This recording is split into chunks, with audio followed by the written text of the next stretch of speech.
আমার নবী আর একটা হাদিসে পাক ইরশাদ করেছেন, আন আব্দুল্লাহ ইবনে মাসউদ রাদিয়াল্লাহু তাআলা আন্না নবিয়্যা ক্বালা ওয়াফাদ আহল্লা রমাদান লাউ আলিমাল ইবাদু মা ফি রমাদান লাতামান্নাত উম্মতি আইয়াকুনা রমাদানুস সানাতা কুল্লাহা।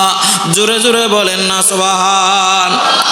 আব্দুল্লাহ ইবনে মাসউদ, আমার নবীর বিশিষ্ট সাহাবী হযরতে আব্দুল্লাহ ইবনে মাসউদ রাদিয়াল্লাহু হতে বর্ণিত, আমার নবী বলেন, উম্মত রে, রমজান বিলাপ করে কিছু উম্মতের জন্য, রমজান কিছু উম্মতের জন্য, কিছু রোজাদারের জন্য রমজান শব্দ করে করে, হু হা করে করে কান্নাকাটি করতেছে। আমার নবী বললেন, যদি রমজানে কি আছে উম্মতরা, যদি তোমরা যদি বুঝতে রমজানে কি নিয়ামত আছে, রমজানের কি স্বাদ আছে তোমরা যদি জানতে, তাহলে আল্লাহর দরবারে সারা বছর রমজান পাওয়ার জন্য কান্নাকাটি করতা। জোরে বলেন না সুবহান। রমজানে কি নিয়ামত আছে এটা যদি বান্দা বুঝতো, তাহলে আল্লাহর দরবারে সারা বছর রমজান পাওয়ার জন্য মওলার দরবারে ফরিয়াদ করত। তো রমজান কিছু বান্দাদের জন্য কান্না করতেছে। এখন আমাদের জানতে হবে, আমাদের বিবেকের কাছে প্রশ্ন করতে হবে, রমজান রে, তুমি চলে যাচ্ছ, তুমি কি আমার জন্য কান্না করতেছো? আমার প্রতি একটু তোমার দয়া মায়া হয় না? তুমি কি আমার জন্য কান্নাকাটি করতেছো? তো রমজান কাদের জন্য কান্না করবে? যারা রমজানকে পরিপূর্ণ যথাযথ বেশি বেশি ইজ্জত দিয়েছে, সম্মান দিয়েছে, ওই ব্যক্তির জন্য, ওই ইমানদারের জন্য রমজান কান্না করে করে চলে যাবে। আবার এক বছর আগামী রমজান আসা পর্যন্ত, রমজান চলে যাওয়ার পরে আবার ওই ব্যক্তিকে পাওয়ার জন্য, আসার জন্য আশা নিয়ে থাকবে। জোরে বলেন না সুবহানাল্লাহ। আবার এক বছর পরে রমজান ওই ব্যক্তি, ওই ইমানদার, ওই রোজাদারকে পাওয়ার জন্য আবার অপেক্ষায় থাকবে। তো সেই ইমানদারও রমজানের সাথে একটা বন্ধুত্ব স্থাপন করেছেন, একজন একজনের অপেক্ষায় থেকে যাবে, থাকবে, আশা করবে। হয়তো হয়তো এভাবে বান্দার মাঝ থেকে বান্দারা চলে যাবে, কিন্তু রমজান আবার এক বছর পরে ফিরে আসবে। আমরা আগামী বছর রমজানকে পেতেও পারি, নাও পাইতে পারি, কিন্তু রমজান আবার আসবে। হয়তো আমাদের মনে করতে হবে, এটা কারো না কারো, এই রমজানের আজকের এই বিদায়ী জুমা, হয়তো এটা কারো না কারো শেষ জুমা, হয়তো এটা কারো না কারো শেষ রমজান, হায়াতের শেষ রমজান। কে বাঁচবে কে বাঁচবে না, কার আগে কে চলে যাবে, এটা আমরা কেউ কি জানি? বলেন না, কেউ জানি? এজন্য নবী বলেছেন, সব সময় সময়ের আজকের দিনটাই তুমি জীবনের শেষ দিন মনে করবা। আগামী কালকের সেই আশা তুমি রাখবা না।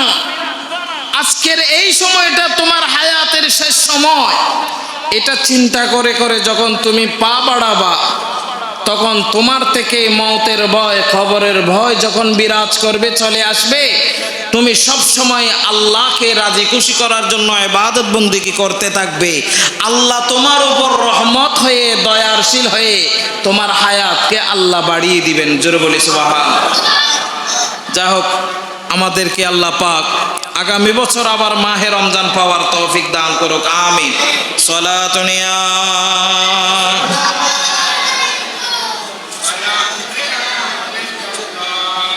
সালাতুন ইয়া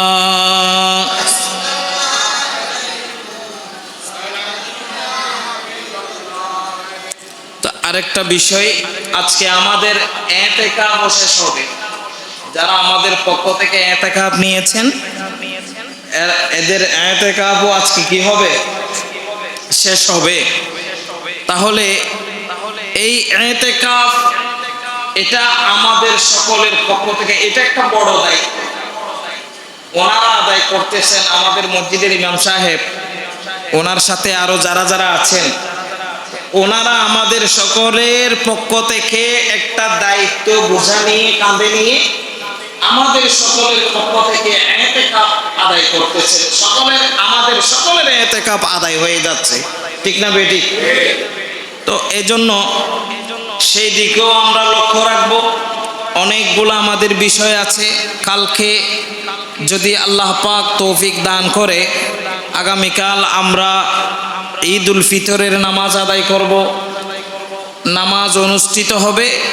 তবে আমাদের করণীয় কি, ঈদ যখন আসবে রমজান চলে যাবে, রমজান চলে গেলেও নতুন চাঁদ যখন উদিত হবে, শাওয়াল চাঁদ, শাওয়াল মাসে চাঁদ, এই চাঁদের এই আজকে যেটা রাত আসতেছে, এই রাতটাও বছরের বড় বড় 5 রাতের মধ্যে একটি রাত।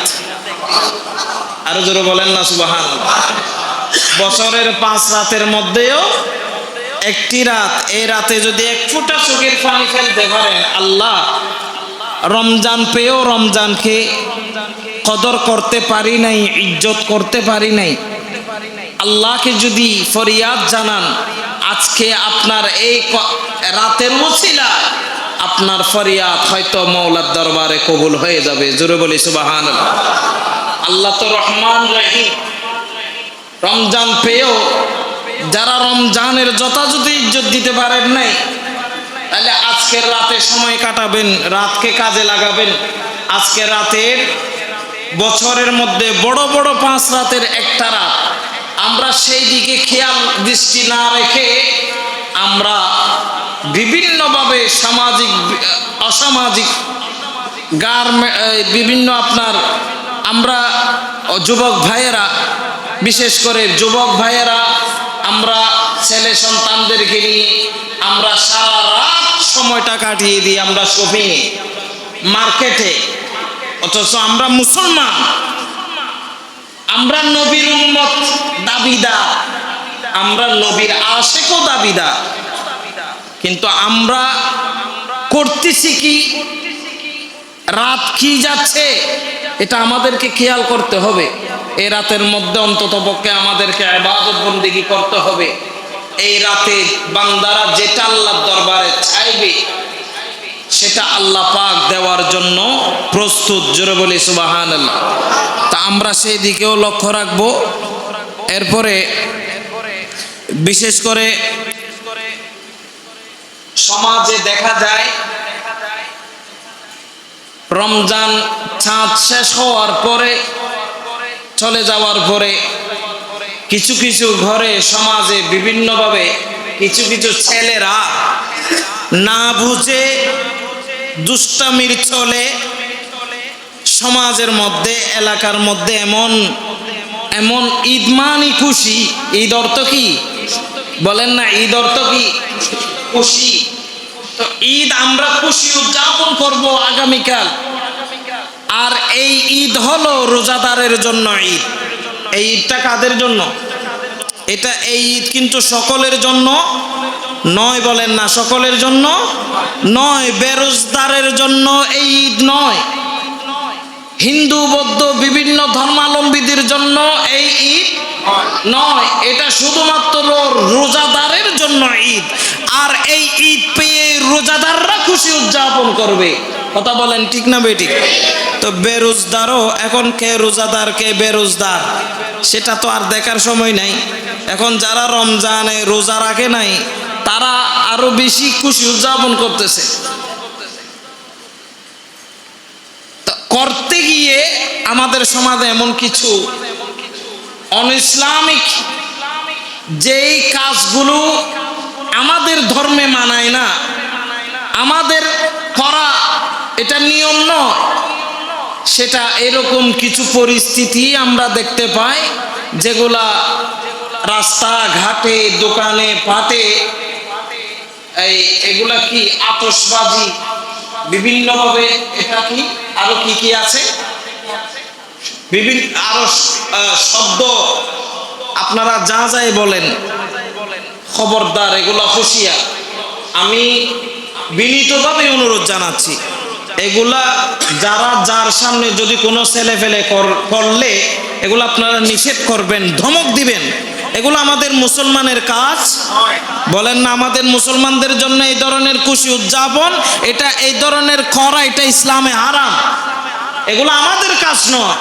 আপনি ছোট বাচ্চারা এবং যুবক ভাইয়েরা মেহেরবানি করে এগুলো যদি করেন, সারা মাসের রোজা যত ইবাদত বন্দেগী করেছেন সবকিছু মুহূর্তে বরবাদ হয়ে যাবে, সবকিছু মুহূর্তে বরবাদ হয়ে যাবে। রমজান নারাজ হয়ে যাবে, রমজান আপনার বিরুদ্ধে গিয়ে আল্লাহর দরবারে নালিশ করবে।